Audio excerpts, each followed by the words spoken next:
ගාඩ්න එකේ YouTube channel එකට ඕගොල්ලන්ව සාදරයෙන් පිළිගන්නවා. අද අපි ඕගොල්ලන්ට පෙන්වන්නේ කොහොමද දිය රෝස එහෙම නැත්නම් ජපාන් රෝස. දැන් මේකට හරියනම් මොස් රෝස්. ඒ කියන්නේ හරි නිවැරදිව කොහොමද හිටවන්නේ කියලා. ඉතින් අපේ channel එක subscribe කරලා නැත්නම් subscribe කරන්න bell icon එක click කළොත් ඕගොල්ලන්ට අපි අලුතෙන් දාන videos notifications විදිහට බලා ගන්න පුළුවන්. ඉතින් මේ දිය රෝස එහෙම නැත්නම් මේ ජපාන් රෝස ගොඩක් ඒ කියන්නේ ගොඩාක් දෙනෙක් කැමති ශාකයක්. මොකද මේකේ වර්ණ රාශියක් තියෙනවා. මේකේ එක එක හැඩේ ඒ කියන්නේ කොළේ හැඩේ දැන් මේකේ මේ වර්ගය ගත්තොත් මේ කූරු කූරු කොළයක් තියෙන්නේ ඊළඟට පියලි විදිහට කොළේ තියෙන වර්ග ඒ වගේ වර්ග කීපයක් තියෙනවා දැන් මේකේ පොකුරු මල දැන් සමහර දිය රෝස වර්ග තියෙනවා ඒ කියන්නේ පෙති පහේ මල එන වර්ගත් දැන් මේ පොකුරු මල සාමාන්‍යයෙන් උදේ මල ඒ කියන්නේ මේවා දෙක ඒ කියන්නේ මේවට සීසන් එකක් නැහැ හැමදාම මල් පිපෙනවා. ඉතින් උදේ පිපුණාම සාමාන්‍ය හවස 3 වගේ වෙනකොට පර වෙනවා.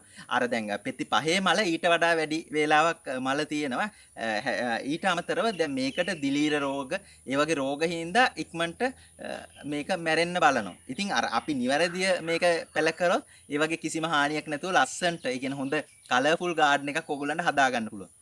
දැන් මම අද ඕගොල්ලන්ට කියලා දෙන්න යන්නේ කොහොමද නිවැරදිව මේ දිය රෝස හදාගන්නේ කියලා. ඉතින් දැන් මේක ගත්තොත් මේ මෙතන මේ කොටසේ තියෙන මේ පොට් එකේ තියෙන දිය රෝස ටික සාමාන්‍යයෙන් අපි සති දෙකක විතර ඉස්සෙල්ලා හිටවපු ටික දැනට ඒකේ හොඳට මල් එනවා. තව සති කීපයක් යනකොට මේකේ පිරෙන්න මල් වට්ටිය වගේ මල් එනවා. ඉතින් දැන් මේක ගත්තොත් මේක මාස දෙක තුනක් පරණයි. ඉතින් මෙන්න මේ වගේ පරණ වෙනකොට අපි දිය රෝස අනිවාර්යෙන් අතු කප්පලා නිවැරදිව හිටවන්න ඕනේ. ඉතින් දිය රෝස සාමාන්‍යයෙන් හිටවනකොට අපි මිශ්‍රණයේ විදිහට ඒ කියන්නේ වැලි පසක් ගන්න ඕනේ. මොකද දිය රෝස වලට පස් දැම්මොත් ඒ කියන්නේ වතුර බහින මාධ්‍යයක් තිබිය යුතුයි. ඉතින් ඒ හින්දා මුලින්ම අපි කරන්න ඕනේ අපි සිලෙක්ට් කරගන්න පොට් එකට. ඒ කියන්නේ මේ පොට් එකට බොරළු නිකන් වත්තෙන් බොරළු කොටසක් අරගෙන බොරළු ටිකක් මුලින්ම පොට් එකේ යටට දාගන්න. මොකද ඒ අර වතුර බැස්ම ලේසි කරගන්න. ඉතින් ඒ විදිහට බොරළු දාගත්තට පස්සේ අපි කරගන්න ඕනේ මේ වගේ. ඒ කියන්නේ පස් මාධ්‍ය දැන් මේක පස් වෙනුවට වැලිනේ ගන්න අපි ගංගා වැලි පහකට ඒ කියන්නේ නැත්තම් සාමාන්‍යයෙන් හතරකට එකක් හරි පහකට එකක් වගේ ප්‍රතිශතයක් තියෙන කොම්පෝස් කොහොබත් මිශ්‍රණයකට අපි එක්කහු කරගන්න. ඉතින් දැන් මම මුලින්ම මේකේ මේ පස් මිශ්‍රණය සාදා ගන්න. ඒ කියන්නේ මේ වැලි වලට කොහොබත් කොම්පෝස් මිශ්‍රණය එකතු කරගන්න. ඉතින් ඒක සාමාන්‍යයෙන් හතරට එක හරි පහට එක අනුපාතය තමයි සුදුසු. ඉතින් මේ විදිහට හදාගත්තට පස්සේ අපිට අපි සාදාගත්ත මිශ්‍රණය මේ පොට් එකට දාන්න පුළුවන්. ඉතින් මේ පොට් එකේ අපි ඒ විදිහට පුරෝගෙන මොකද මේ දිය රෝස වලට ගොඩාක් ලොකු පොට් අවශ්‍ය නැහැ. ඒ කියන්නේ අඟල් 4ක් විතර ගැඹුරට තමයි මේකේ මුල් පද්ධතිය යන්නේ.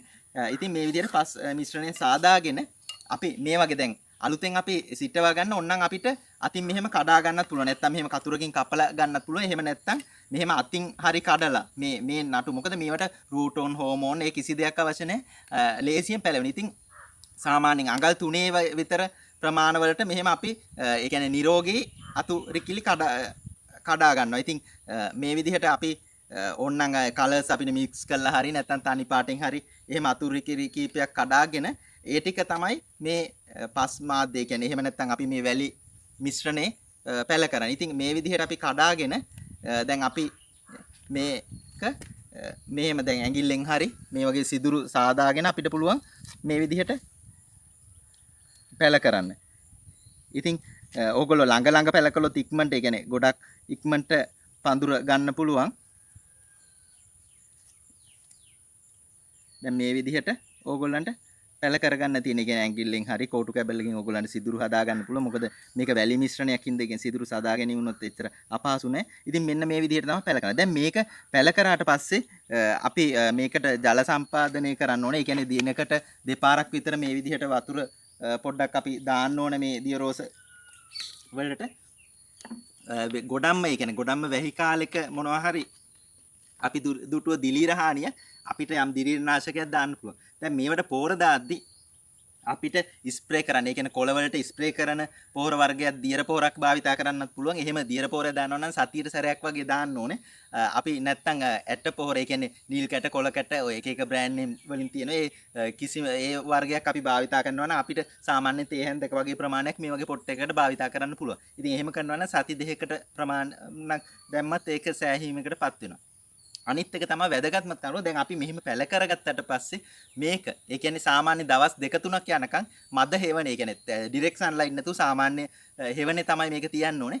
ඊට පස්සේ අපිට අවුවට නිරාවරණය කරන්න පුළුවන්. හැබැයි අනිවාර්යෙන් අවුවට නිරාවරණය කරන්න ඕනේ. මොකද මේ මොස්රෝස් වලට ඩිරෙක්ට් සන්ලයිට් එක අත්‍යවශ්‍යයි. ඉතින් අනිවාර්යෙන් හොඳට මල් ගන්න නම් ඔයගොල්ලෝ මේ විදිහට මේ ඩිරෙක්ට් සන්ලයිට් එකේ තියන්න ඕනේ. හැබැයි දැන් සාමාන්‍යයෙන් ඊළඟට මේක කොහොම කරත් මේක මාස 3-4ක් යනකොට මේවා මේ නටු දික් වෙලා අර හැදෙනවා. ඉතින් ඒ වෙලාවට එක්ක කප්පාදු කරන්න ඕනේ. එහෙම නැත්නම් අපිට කිනිති කැපලි අරගෙන ආයෙ නැවත පැල කරගන්න පුළුවන්. ඉතින් මම හිතනවා මේකෙන් ඕගොල්ලන්ට දියරෝස හදාගන්න විදිහ ගැන අයිඩියා එකක් එන්න ඇති කියලා. ඉතින් බොහොම ස්තුතියි අපේ වීඩියෝ එක බැලුවට. thank you.